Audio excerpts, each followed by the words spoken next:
नवी मुंबई जिल्हा काँग्रेसतर्फे सर्व पत्रकार बंधू आणि भगिनींचे हार्दिक स्वागत करतो। आज एक कार्यक्रमाला आमची महाराष्ट्र प्रदेश काँग्रेसची नवी मुंबईचे प्रभारी डॉक्टर मोनिका जगताप मॅडम आहे। आता तुमची सर्वांना माहितीप्रमाणे आमची बंधू कालच नेमणूक झालेला असा रामचंद्र उर्फ आबा दलवी महाराष्ट्र प्रदेश काँग्रेसने काँग्रेसची जबाबदारी त्याच्या कंधावर दिलेली आहे। आता आमचे कामगार नेते रवी सावंत तुमचे स्वागत केलेले आहे। कार्यक्रमामध्ये उज्ज्वला सालवी आणि नाम रत्नाकर कुदले, आपलं रमेश दत्ता सर्व जमलेले आहेत। आम्ही सर्व कार्यकर्त्यांना बोलवलेलं नाही आहे, काही नेमकं काय ठराविक लोकांना बोलवले म्हणजे अचानक रात्री संध्याकाळी अध्यक्षपदाचे डिक्लेअर झालेले आहेत। आपल्याला माहिती आहे की येणाऱ्या 15 तारीखला महापालिका इलेक्शन आहे। त्याच्यामध्ये काँग्रेस महाविकास आघाडीतर्फे इंडिया गठबंधनतर्फे इलेक्शन लढणार असा निर्णय झालेले आहेत। आमची काय सीट वाटपचे कार्यक्रम, मला वाटतं की सीट वाटपचे कार्यक्रम 1, 2, 3 दिवसच्या आत संपेल। जे कुठल्याही पक्षामध्ये सक्षम असेल ते निवडून येऊ शकतो। सामाजिक, सार्वजनिक, शैक्षणिक, धार्मिक कामामध्ये पुढाकार घेतलेला असेल, ते कुठले आपल्या गटामध्ये असेल त्यांना आपण पहिलं प्राधान्य देणार। जास्तीत जास्त सीट काँग्रेस आणि इंडिया आघाडीचे कसं निवडून येतील। नवी मुंबईची आपल्याला माहितीच आहे, भ्रष्टाचार, नवी मुंबईचा भ्रष्टाचार मला वाटतं की देशाच्या कुठल्याही भागामध्ये होत नाही असा आपल्याला सर्व पत्रकाराला जानकारी आहे। काँग्रेस पक्षाने नवी मुंबई बनवला। काँग्रेसचे मुख्यमंत्री वसंतराव नाईक असताना नवी मुंबईची स्थापना केला, सिडको स्थापना केला। आज अटल सेतू असेल, एअरपोर्ट असेल, सर्व काँग्रेसचे देण आहे। ठीक आहे, आपण नशीबवान नव्हता, रिबन काढण्याचे भाग्य आपल्याला मिळालं नाही आहे। ठीक आहे, बनवलं आपण म्हणजे बाप आपण आहे हे सर्व। आणि कुठले 12.5% असेल, शरद पवार काँग्रेसचे मुख्यमंत्री असताना साहेबांनी 12.5% निर्णय दिला। इथल्या स्थानिक लोकांना न्याय काँग्रेस पक्ष असताना झालेले। नंतर काँग्रेस गेल्यानंतर बाकी जे पक्ष आलेले आहेत ते कुठले कोणाला न्याय दिलेला नाही आहे। आणि आपण काँग्रेसचे लोक येतात जातात, आजकाल प्रभाव वेगळा आहे। काही लोक पैशाच्या दबावाने जातात, काही लोक पॉलिटिकली प्रेशरने जातात। किती पण गेला, काँग्रेसचे कार्यकर्ता आमचे कोणी गेलेला नाही आहे। काँग्रेस जगावर आहे, नेता फक्त गेलेले आहेत, नेता आपल्या स्वार्थासाठी गेलेले आहेत। कोणी असेल, आता मी नाव बोलणं योग्य नाही आहे। जे असेल, पहिला होता, दुसरा होता, तिसरा होता, चौथा होता, त्यांनी काँग्रेसने भरपूर दिलेले आहेत। त्याचं जीवन त्यांनी सार्थक करून काँग्रेसमध्ये घेतलेले आहेत आणि काँग्रेससाठी ते लोकांनी काय केलेलं नाही। सर्वांना प्रेशर आहे। आता आमची फॉर्म वाटप झालेले आहेत, 25, 30, 40च्या वर आमची फॉर्म वाटप झालेले आहेत। उमेदवार आमचे 30-40 आमची तयार झालेले आहेत, आणखीन येण्याची शक्यता आहे। ते बी आता आमची महाविकास आघाडी इंडिया गठबंधन ते कसं सीट शेअरिंग होईल, अध्यक्ष नेतृत्वाखाली आमची डॉक्टर मोनिका मॅडम आहे। आम्हाला समन्वयाचे अध्यक्ष बनवला, चीफ बनवला। आम्ही सर्व मिळून आमची काँग्रेसच्या कार्यकर्त्याला कशा न्याय देऊ शकतो, काँग्रेसचे कॅन्डिडेट जास्तीत जास्त कसा निवडून येऊ शकतो, इंडिया गठबंधनची उमेदवार जास्तीत जास्त निवडून येऊ शकतो, ठीक आहे, आम्ही सत्ताला येऊ शकत नाही, येऊ शकेल ते सांगू शकत नाही, ते लोक जनतेवर निर्धार आहे. आता EVM मशीन किती काम करतो त्याच्यावर आहे.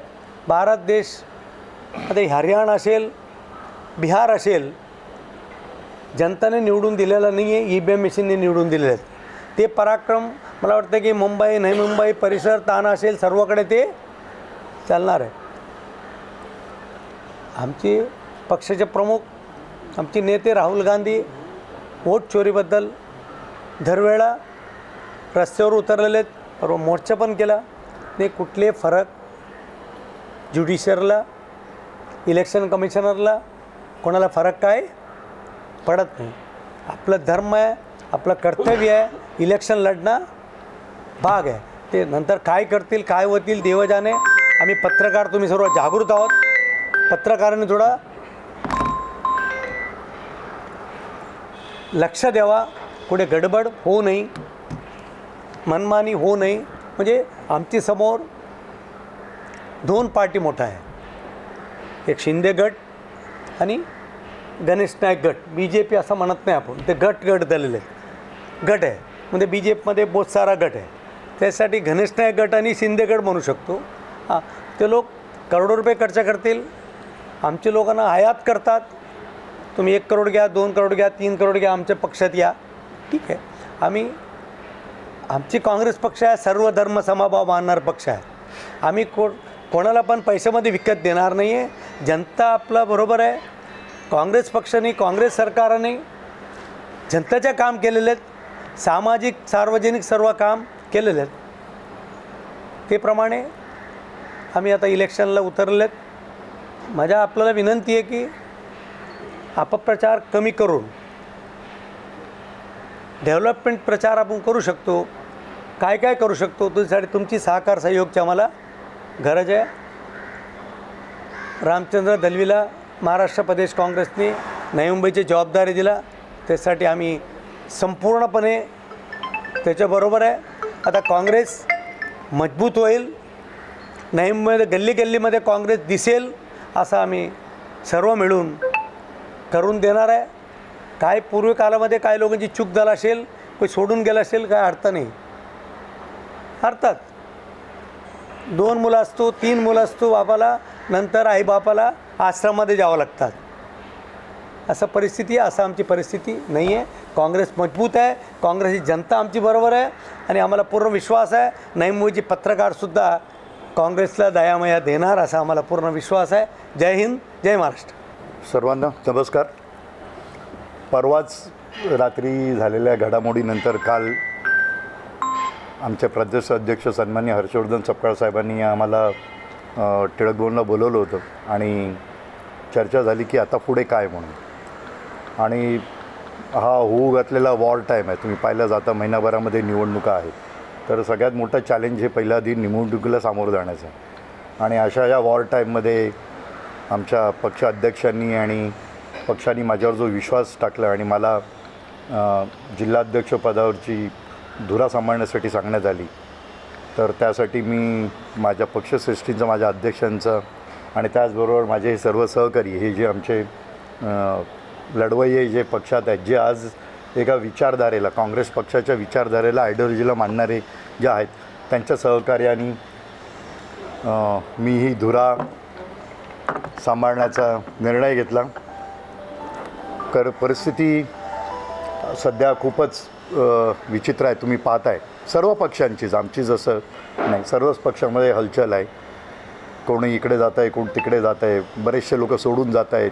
काही लोक फॉर्म भरायला जेव्हा सुरुवात होईल तेव्हा काही लोक परत येतील किंवा नवीन जी लोकं आहेत ती आमच्याकडे येतील. आम्ही त्यांचं स्वागत करू, कारण आम्हालाही शेवटी महाविकास आघाडीमध्ये लढताना एक 40-35 सीट लढायचे आहेत. आमच्याकडे सक्षम उमेदवार आहेत, ऑलरेडी इंटरव्ह्यू झालेले आहेत, अजूनही सेकंड राऊंड इंटरव्ह्यू होईल. तर त्याच्यामध्येही आम्ही नवीन जे काय उमेदवार असतील त्यांना आम्ही संधी देऊ. किंबहुना आमच्या पक्षात जे इतक्या वर्ष आमचे कार्यकर्ते, आमचे पदाधिकारी आहेत, त्यांना आम्ही पहिल्या आधी प्रामुख्याने संधी देणार आहोत आणि महाविकास आघाडीमध्ये आम्ही या निवडणुकीला सामोरं जाणार आहोत. दुसऱ्या बाजूला तुम्ही पाहताय की सगळी सत्तेचा गैरवापर, पैशाचा गैरवापर हा तुफान होणार आहे. आताही मागच्याच महिन्यात होऊ घातलेल्या नगरपरिषदा आणि नगरपंचायतीमध्ये तुम्ही पाहिलं, मी सावंतवाडीसारख्या आणि रत्नागिरी जिल्ह्यामध्ये मी प्रभारी म्हणून होतो, त्यामुळे मला खूप जवळून ती निवडणूक तिकडची पाहता आली की शिंदे गटामध्ये आणि BJP गटाने काय BJPने काय हैदोस घातला होता, पैशाचा, सत्तेचा सगळा पुरापूर वापर केला. तर असाही इकडे होईल आम्हाला माहिती आहे, पण तरीही आम्ही आमचे विचारांनी, आमच्या लढवय्या भूमिकांनी आम्ही त्याला सामोरं जाऊ. आणि निश्चितच जनता हे ओळखून चुकलेली आहे खरं खोटं काय. कारण खोटंही जास्त दिवस दडून राहत नाही. चालतं खोटं जोरात ओरडून सांगितल्यानंतर ते थोड्या बहुत प्रमाणामध्ये चालतं, पण एक वेळ अशी येते की ते लोकांसमोर येतंच आणि लोक त्याला ॲक्सेप्ट करतात आणि परिवर्तन होईलच नक्कीच. जी आज आमची परिस्थिती आहे तीच 20-25 वर्षापूर्वी BJPची इकडे होती. 2005च्या इलेक्शनमध्ये तुम्ही बघितलं तर BJPचा एकच नगरसेवक होता. आज आमची परिस्थिती थोडीशी तशी झाली आहे. आम्ही कमबॅक करू, कारण राजकारणामध्ये सगळ्यात बलवान समय होता, समय बलवान होता. तो समय जो है हर किसी का आएगा. हम भी आशा करते हैं, हम भी दुआ करते हैं कि यस लोग हमारे साथ हैं, हम भी कम बैक करेंगे और ज़रूर कम बैक करेंगे. धन्यवाद. पण तरी फक्त निवडणूकच तुमच्या डोळ्यामध्ये नाही आहे, तर निवडणुकीत पक्ष बांधणी, विखुरलेले कार्यकर्ते, वेगवेगळ्या पडलेले तुमच्यातले पण अंतर्गत गट, या सगळ्यांना एकत्र घेऊन एकीची बोट बांधून तुम्हाला आता निवडणुकीला सामोरं जायला लागणार आहे. याच्यात कशा प्रकारचं आव्हान तुम्ही समजता? कारण की बऱ्यापैकी काँग्रेसची जी वाताहत झाली त्याला प्रदेशचेच नेते कारणीभूत पडले.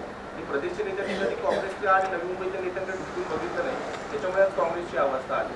आता पुन्हा रसातळाला गेलेली काँग्रेस उभी राहावी यासाठी प्रदेशच्या नेत्यांकडून कशा प्रकारचं तुम्ही सहकार्य अपेक्षित करता? निश्चितच काल रात्री माझं पुन्हा एकदा अध्यक्ष साहेबांशी बोलणं झालं, तर त्यांनी मला सांगितलं की प्रदेशवरनं तुम्हाला कुठले नेते हवेत किंवा अजून तुम्हाला प्रदेशवरनं काय मदत हवी आहे ती तुम्ही सांगा.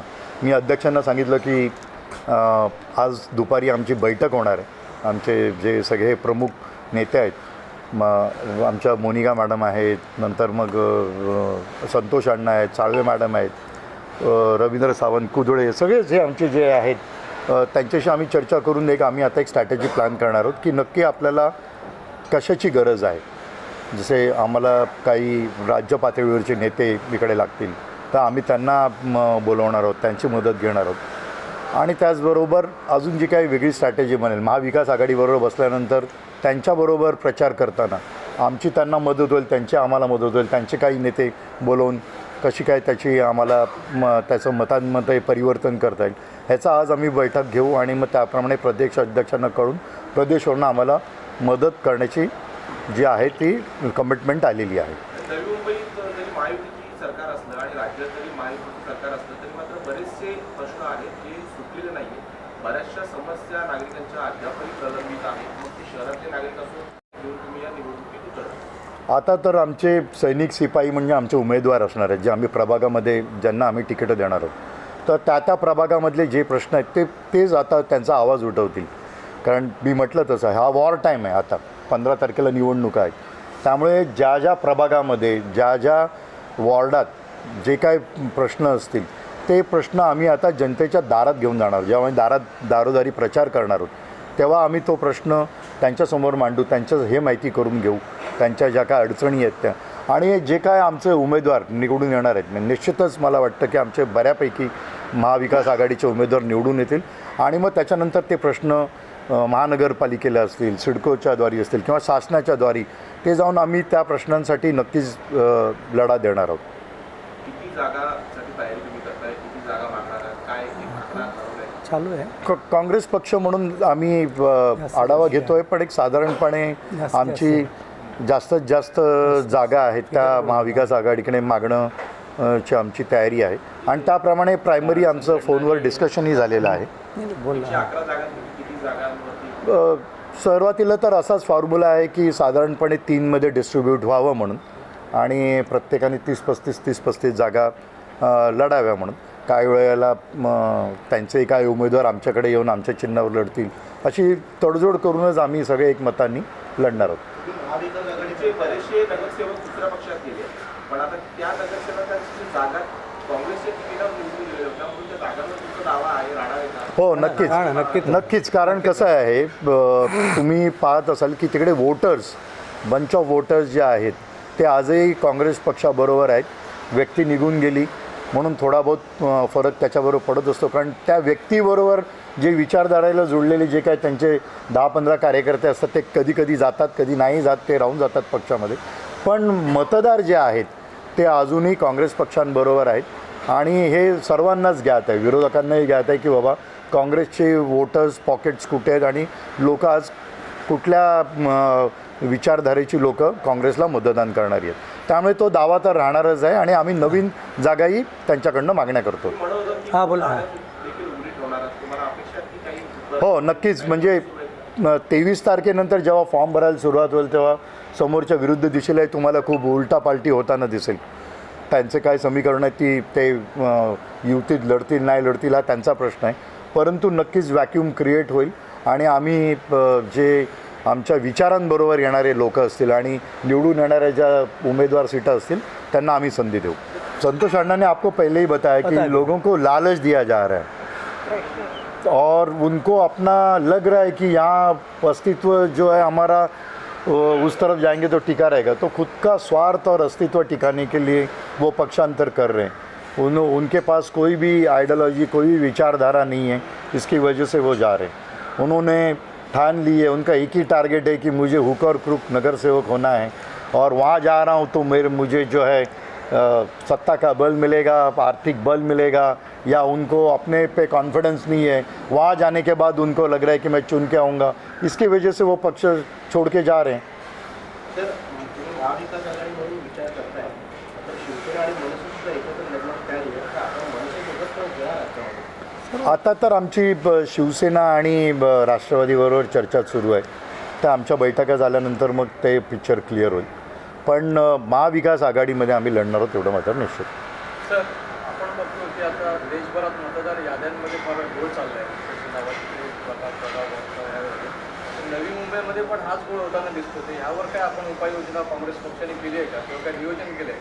हो, ह्या जेव्हा त्रुट्या किंवा कमी समोर आल्या होत्या त्या आमचे रवींद्र सावंत त्यांनी कलेक्टरपर्यंत जाऊन त्याचा खूप मोठा विषय मांडला होता आणि तुम्हाला सर्वांनाच माहिती आहे की त्याच्यानंतर अधिकाऱ्यांना त्यांच्या वरिष्ठांनी रवींद्र सावंत बोलतीलच त्या बाबतीत डबल फुल्ले लावले ना. हो, वरिष्ठांनी त्यांची कान उघडणी केली की हे किती चुकीचं काम झालं आणि मग त्याच्यामध्ये तुम्ही त्याच्यानंतर पाहिलं असेल तर मतदार यादीमध्ये बदल झाले, त्यामुळे डबल स्टार झालेला आहे. आम्ही तो आवाज उचललेला आहे. किंवा तुम्ही पाहताय की आवाज उचललेला सुद्धा दाबला जातो आहे. लोकशाही काय आता ह्याच्यामध्ये जिवंत नाही आहे. ह्याच्या अगोदरही काँग्रेस पक्ष सत्तेत होता बरीच वर्ष, पण त्यांनी याचा दुर्वापर कधीच केला नाही, कुठल्याही यंत्रणेचा दुर्वापर केला नाही. पण 2014 नंतर तुम्ही बघितलात तर परिस्थिती खूप बदलली गेलेली आहे. ते डायरेक्ट अधिकाऱ्यांवरती असेल, पोलीस यंत्रणा असतील किंवा मीडिया असेल त्यांच्यावरती डायरेक्ट दबाव टाकून त्यांना धमकवून त्याचा गैरवापर केला जातो आहे. तर ह्याचाच अर्थ असा आहे की ही लोकशाही संपत आलेली आहे. त्यांना संविधान मंजूर नाही आहे, ते संविधानाला धरून काम करत नाही आहेत. पण काँग्रेस पक्ष अजूनही तोच आहे. किंवा काँग्रेस पक्ष पुढे जरी सत्तेत आला तरी संविधानालाच धरून चालेल आणि लोकांच्या भीतीनेच राज्य चालेल. असं नाही आहे की आम्हाला जे काय करायचं आहे ते करू, लोक गेले खड्ड्यात, जे आज चाललं आहे आज असंच चाललेलं आहे. मतदार गेले खड्ड्यात असं त्यांचं म्हणणं आहे. कारण आमच्याकडे यंत्रणा आहेत, आमच्याकडे मशीन आहे, आम्ही हवं ते मॅन्युप्युलेशन्स करू शकतो. तर त्याच्याने काय देश चालणार नाही. आम्ही आजही त्याच विचारांचे आहोत. जेव्हा केव्हा आम्ही पुढे सत्तेत येऊ आम्ही संविधानाला आणि मतदारांना त्यांचा रिस्पेक्ट करून मतदारांना घाबरूनच राज्य करू आम्ही. कारण मतदारांची जर भीती असेल तर त्यालाच आपण खरी डेमोक्रेसी जिवंत आहे असं म्हणू. बोला. सीबीडी में ये चर्चा है कि एंड इलेक्शन के मौके पर दलवी सर जो है वो बीजेपी में प्रवेश करने वाले हैं. इसके बारे में आप क्या कहें? देखो, बोलने वाले बहुत बोलता है, बोलने वालों को आप रुका नहीं सकता है. कोई पीछे से बोलता है, कोई आगे से बोलता है, कोई ऊपर से बोलता है, कोई नीचे से बोलता है. आबा दलवी आज से कांग्रेस नहीं है. जब भी कांग्रेस का प्रवाह था, मजबूत था, जब भी कांग्रेस में था, कांग्रेस का जो तकलीफ़ का दिन है अभी भी कांग्रेस में. इसके लिए हम लोग ने सब मिल के तय किया है मुझे बोलते थे अध्यक्ष बनो, हमने बोला नहीं है, आप इनको बनाओ। सबने प्रेशर किया था कि प्रदेश अध्यक्ष से बड़े सब लोग, हमको अभी कोई पद लेने का नहीं, हमने निर्धार लिया था अपने को काम करना है। हम तो 2-2.5 साल बीमार था, आप लोग सबको पता है। रामचंद्र दलवी एक कांग्रेसी है, एक खानदानी कांग्रेसी है और कांग्रेस के संस्कृति में भला पड़ा है। इसके लिए देखो, दुनिया जो बोलता है उसके लिए हम लोग कुछ नहीं कर सकते हैं। बोलने वाले बहुत बोलने वाले हैं। कल बोलेगा अमित शाह भी कोई दूसरा पक्ष में जाने वाला है, तो आप मानने वाले? बोले मोदी और कोई पक्ष में जाने वाले, पंतप्रधान जाने के बाद आप मानने वाले हैं क्या? ये इसके लिए कोई सत्य नहीं है, ये सब बोलने का विषय नहीं है। हम लोग कांग्रेस मजबूत है, नहीं में कांग्रेस हम लोग मजबूत करेंगे। ठीक है, अभी थोड़ा हमारा दिन खराब है, सबका सब दिन अच्छा नहीं होता है। आने वाला दिन हमारा अच्छा दिन भी आ सकता है, उसके लिए हम लोग पूर्ण प्रयत्नशील करेंगे। दिघा से बेलापुर तक कांग्रेस को कैसा मजबूत करने का है, लोगों को संगठन को कैसे मजबूत करना है, उसके लिए करेंगे। आपको शायद पता होगा 99 में जब भी कांग्रेस का विभाजन हुआ, न्यू बॉम्बे के अंदर हम लोग 3-4 लोग था गिन के, संतोष शेट्टी था, अनिल कौशिक था, रमाकांत मात्र 4 था। जब भी बोले कि डीआर पार्टी से पकड़ के बड़े बड़े नेते राष्ट्रवादी कांग्रेस में गए थे, ये कांग्रेस ख़त्म नहीं हुआ। फिर कांग्रेस वो टाइम में 17 लोगों को चुना के लाया। इसके लिए कांग्रेस कभी ख़त्म हो ही नहीं सकता है। कांग्रेस एक संविधान है, कांग्रेस एक संस्कृति है, कांग्रेस एक जागरूक है। इसके लिए कांग्रेस को ख़त्म करने का भाषा कितना भी करेगा, कांग्रेस ख़त्म नहीं हो सकता है, क्योंकि कांग्रेस की मतदार है और कांग्रेस ने देश के लिए आज़ादी दी है, कांग्रेस के लिए कल्चर दिया है। आज जितना आपका संस्था है, वो IIT हो, IIM हो, न्यू बॉम्बे हो, एयरपोर्ट हो, आपका ये अटल सेतु हो और बड़े बड़े हो, ये कांग्रेस ने बनाया। इन्होंने खाली उसके ऊपर पेंट लगाया। इसके लिए लोगों को पता है आज न्यू बॉम्बे क्या था, क्या बनाया, कौन बनाया, ये तो आप लोग को पता ही है। इसमें कोई बीजेपी का न किसी का कोई योगदान नहीं है। लोग आपने पूछा जैसा लोग इधर उधर जाते, लोग अपना मतलब के लिए जाता है, उसको के लेने देनी है, स्वार्थ के लिए जाता है लोग, लेकिन उसका सबक आने वाले दिन में हमारा मतदार देंगे। पक्षनिष्ठ होना चाहिए, कभी भी हर आदमी एक ही पक्ष में होना चाहिए। हम लोग भी बहुत लोग ऑफर देते हैं कि आ जाओ, ये करो, वो करो। हम सब पार्टी में हम लोग का दोस्त रहता है, पहचान रहते हैं, बात अलग है, लेकिन प्रिंसिपल तो एक होना चाहिए। हमारा बाप एक ही है, उसको ये बाप बोलेंगे हम लोग हमारा मतलब के लिए, हमारा फ़ायदे के लिए। दूसरा का बाप बोलने वाला कांग्रेस पार्टी नहीं है। कांग्रेस नहीं में मजबूत होगा, अच्छे से महाविकास आघाड़ी जो हमारा इंडिया गठबंधन अच्छा सीट लाएगा। जब तक इंडिया गठबंधन को कॉम्प्रोमाइज़ नहीं करते हुए इनकी सरकार बनेगी नहीं, ऐसा मुझे पूर्ण विश्वास है। इसके लिए पत्रकार से हमारा विनंती है, आप लोग, हम लोग गरीब लोग हैं, हम लोग के पास ना सत्ता है, ना ऊपर है, ना नीचे है, ना आजू है बाजू है। इसके लिए आप लोग गोदी मीडियम बाजू में नहीं जाके आप साक्षात आज जो परिस्थिति है उसके लिए आप मदद करो। ज़रूर कांग्रेस के लोग चुन के आएंगे। सर, क्या आपके धर्मपत्नी बीजेपी में है, क्योंकि उन्हें बीजेपी के कार्यक्रमों में देखा गया है?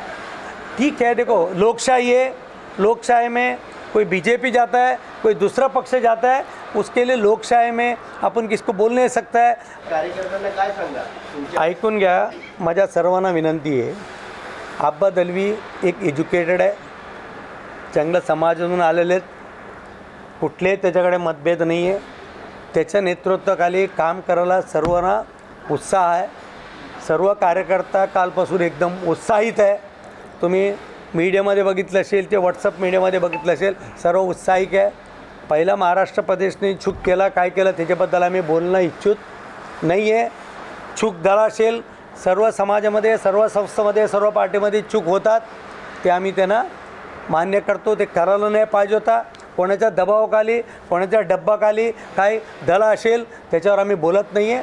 ठीक आहे, आता रामचंद्र दलवीला एक सक्षम नेतृत्व आहे, शांत स्वभावाचा आहे, कधी चिडत नाही आहे आणि सर्वांना घेऊन जाऊ शकतो, एक कॉस्मोपॉलिटन आहे ती।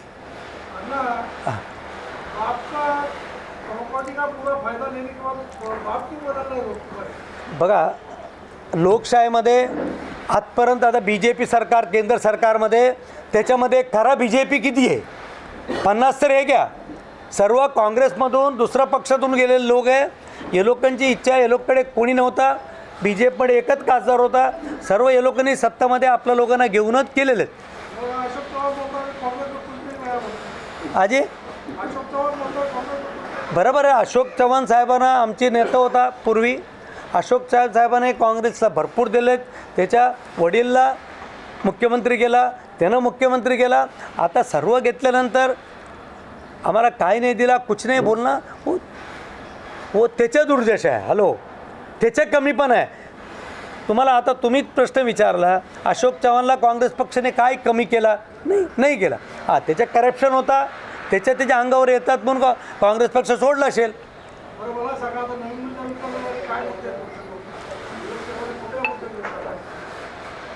बघा, नवी मुंबईला जे भ्रष्टाचार चालू आहे केला काय वर्षापासून, काय नेतृत्वाकडे काँग्रेस आहे, आपला महापालिका आहे, त्याच्या करप्शन किती आहे. तुम्ही पत्रकार आहे, तुम्ही दर दिवस महापालिकेत बसता. तुम्हाला माहिती आहे आम्हाला करप्शनसाठी अंकुश लावायचा आहे. आमचे कामगार नेता आहे, हे सर्व आमची बाकी नेता आहे, ते करायचे आहे. नवी मुंबईचे विकास कसा होईल. आज नवी मुंबईच्या हॉस्पिटलची परिस्थिती इतकी वाईट आहे. तुम्ही वाशीला गेला, लोकांना बेड नाही आहे. आमच्या हॉस्पिटल होता, काही नेता नाही. नवी मुंबईच्या लोकांना फसवणूक केलं बोललं तर कमी आहे. ते पोर्टिस हॉस्पिटल आहे, महापालिकेने बांधलेलं हॉस्पिटल आहे. त्यांनी हिरानंदाने विकला, हिरानंदाने पोर्टिसला विकला. आमच्या 17 प्लाझा होता आपलं जगा. डॉक्टर मीना असताना, सुजिता आहे समोर, डॉक्टर मीना असताना ते आमचं हेड ऑफिस तिथे होणार होता. नाहीतर मीना बोलत होती की आम्ही कमर्शियल सेंटर बनावू, 3-4 कोटी महापालिका उत्पन्न होईल. ते पण काय नेत्याने आज मोठं बोलतात, आम्ही हे केलं, ते केलं, अमुक केलं, तमुक केलं. त्यांनी विकून टाकला. सानपाडा आता MGM हॉस्पिटल होतात. MGM हॉस्पिटल सानपाडा हायवे समोर, ते आपल्याला सिडको देत होते. ते काय लोकांची त्यावेळेला DR पाटीलच्या काँग्रेसमध्ये दबदबा होता. DR पाटील पुढे जाईल, त्याच्या बाजूला होईल, आमची तिथे दाल शिजणार नाही म्हणून ते कॅन्सल करायला लावला. आता कुठल्या खाडीमध्ये येऊन आपल्याला बसवला. आज हे परिस्थिती इतक्या वाईट आहे. हॉस्पिटलची आपल्याला गरज आहे, एक मेडिकल कॉलेजची, इंजिनिअरिंग कॉलेजची गरज आहे, डिग्री कॉलेजची गरज आहे. आज स्कूल फी भरमसाठ वाढलेले आहेत. स्कूलवाल्यांची, कॉलेजवाल्यांची मनमानी झालेली आहेत. येणारा कॉर्पोरेशन आल्यानंतर त्यासाठी कसा अंकुश लावू शकतो, फीमध्ये कसं कमी होऊ शकतो. नवी मुंबई आज आपल्याला माहितीप्रमाणे बोलतो, आज मीनाचं हॉस्पिटल आम्ही आमची नेतृत्वामध्ये झालेले आहेत, आमची प्रभागमध्ये झालेले आहेत. त्यानं बनवताना किती आम्हाला त्रास झाला. पत्रकार सर्व जुन्याचे पत्रकार सर्व साक्षी आहे. आम्ही काही लोकांना उद्घाटनसुद्धा करून दिलं नाही. आपल्याला माहिती आहे धक्काबुक्की झालं होतं तिथे. हां, आज तिथे परिस्थिती आहे. आता आमची नवी मुंबईला महापालिका आमची झाल्यानंतर पहिला नवी मुंबईच्या लोकांना प्राधान्य देऊ. आज हॉस्पिटल असेल, मीनाचं हॉस्पिटल असेल, आयुर्वेदचं हॉस्पिटल असेल, वाशीचं हॉस्पिटल असेल, याच्यामध्ये चित्ता कॅम्प, गोवंडी, मुंबई, कळवा, मुंब्रा ते लोक भरून जातात. त्याच्यासाठी काहीतरी नियम लावणं हे गरज आहे. त्याच्यासाठी आपलं कुठले नेते कुठले बोलत नाही. नवी मुंबईचे टॅक्स पेअर आपण आहे, नवी मुंबई टॅक्स आपण भरतो. आपल्या लोकांना पहिलं प्राधान्य देऊ. पाणी रखण्याचे काँग्रेसच्या सहकार्याशिवाय महापौर बसलेला नाही. काँग्रेस अगोदरही काँग्रेस बोलवते काँग्रेस संपली, पण काँग्रेस संपलेली नाही आहे. येणाऱ्या निवडणुकीत पण तुम्हाला कळेल की काँग्रेसच्या सत्तेशिवाय महापौर बसणार नाही. हे 100% आमचा दावा आहे आणि तुम्हाला तो योग्य वेळेला बरोबर आम्ही दाखवून देऊ.